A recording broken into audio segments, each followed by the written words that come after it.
In a tense interview on CBS's 60 Minutes, Vice President Kamala Harris faced tough scrutiny from host Bill Whittaker. With the Biden administration's border policies, economic plans, and Ukraine's strategy under fire, Harris appeared visibly uncomfortable, leaving her critics and mega supporters claiming that the interview could spell trouble for her campaign. What were the 5 critical topics she was pressed on, and will this impact her campaign? We explain.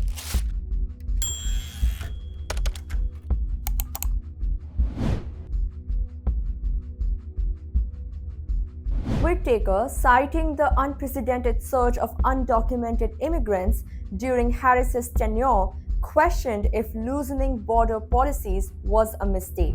Despite Harris's defense that the administration had offered solutions from day one, Whittaker pressed for clarity, asking if they had underestimated the initial influx.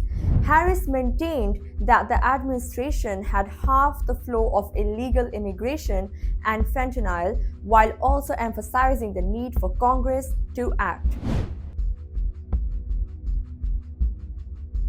When questioned on Russia's war in Ukraine, Harris affirmed she would not negotiate with Russian President Putin, stating that Ukraine must have a say in its own future. However, she again ducked a question on Ukraine's NATO membership. She avoided answering whether she would support the effort to expand the North Atlantic Treaty Organization or NATO to include Ukraine, saying she would, quote, deal with it if and when it arrives at that point.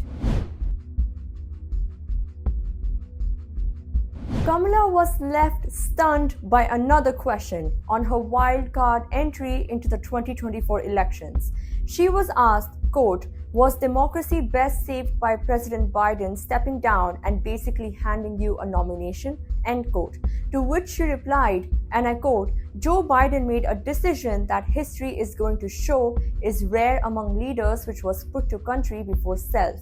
I am proud to have earned the support of vast majority of delegates and receive endorsements from leaders around this country from every background and walk of life, end quote.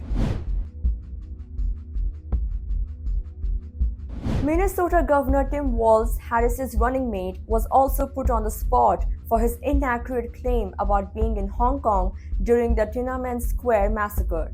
When asked if his misrepresentation could be trusted, Walz admitted to being a knucklehead at times, but distanced himself from being labeled a liar like former President Donald Trump.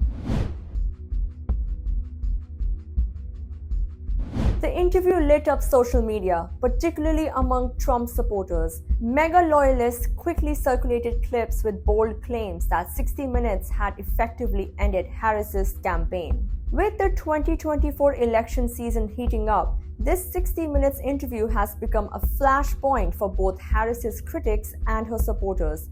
Whether it will have a lasting impact on her campaign remains to be seen, but for now, the mega crowd is celebrating what they view as a major win.